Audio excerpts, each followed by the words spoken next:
Assalamualaikum warahmatullahi wabarakatuh. Saya Cici Hanifah dengan NIM 932204519 dari kelas Filsafat Umum B.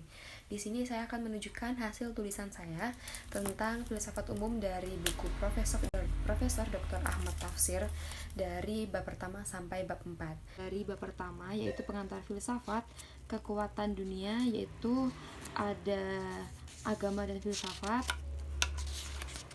Kemudian macam-macam pengetahuan manusia, manfaat mempelajari filsafat, cara mempelajari filsafat, objek penelitian filsafat, terus sampai sistematika filsafat.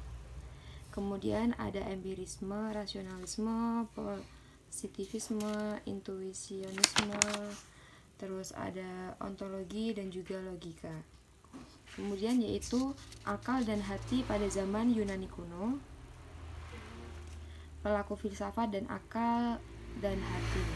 Di sini ada Thales, Anaximander, kemudian Heraklitus, kemudian Parmenides, Zeno, Protagoras, Gorgias, kemudian Socrates, Plato, Aristoteles.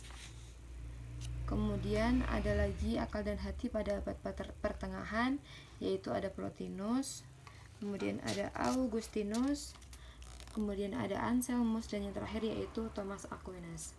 Nah, itu tadi resume saya mengenai filsafat umum dari pertemuan pertama sampai pertemuan yang sebelum UTS. Terima kasih.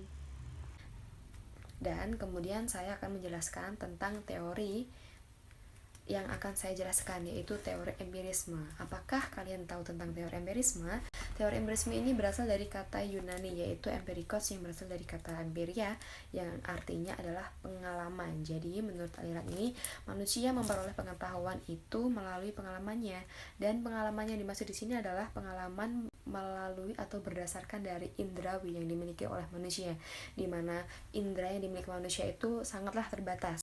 Jadi kalau misalkan menurut orang yang sehat, gula itu rasanya manis, tapi tidak untuk orang yang memiliki kekurangan, atau misalkan untuk orang yang sakit. Jadi gula itu rasanya tidak manis, tapi gula rasanya pahit atau mungkin yang lainnya.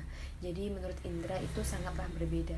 Misalkan lagi menurut kita bahwa bau parfum ini tuh enak, tapi tidak untuk yang tidak suka tentang bau parfumnya atau mungkin yang lainnya.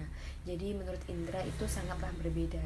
Misalkan lagi menurut kita bahwa bau parfum ini tuh enak, tapi tidak untuk yang tidak suka tentang bau parfumnya ini. Jadi indera manusia itu tidaklah sama dan sangatlah berbeda. Kemudian lagi dapat kita contohkan seperti kita melihat gunung dari jauh, bahwa gunung itu terlihat sangat kecil, tapi begitu kita mendekat kepada gunung tersebut, maka gunung tersebut akan terlihat sangatlah besar, jauh di luar eksplorasi kita.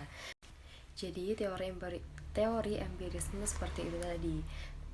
Kalau dianalogikan seperti gelas kosong, manusia itu awal mulanya seperti gelas kosong, tetapi supaya gelas itu terisi maka harus diisi air. Jadi manusia diibaratkan dengan gelas kosong, sedangkan pengetahuan itu diibaratkan dengan air. Nah, air itu didapatkan dari pengalaman yang dialami oleh manusia itu sendiri, di mana pengalaman itu didapatkan berdasarkan dengan masing-masing indera pada manusia. Dan yang selanjutnya adalah tentang tokoh Anselmus yang lahir di Aosta, Italia tahun 1033, yang mengeluarkan pernyataan yaitu Credo ad intellegam, yang berarti atau menggambarkan bahwa ia atau Anselmus ini mendahulukan iman daripada akal. Kira-kira arti dari ungkapan ini adalah percaya untuk mengerti atau believe in order to understand. Nah, secara lebih sederhana, percayalah lebih dulu supaya kamu mengerti.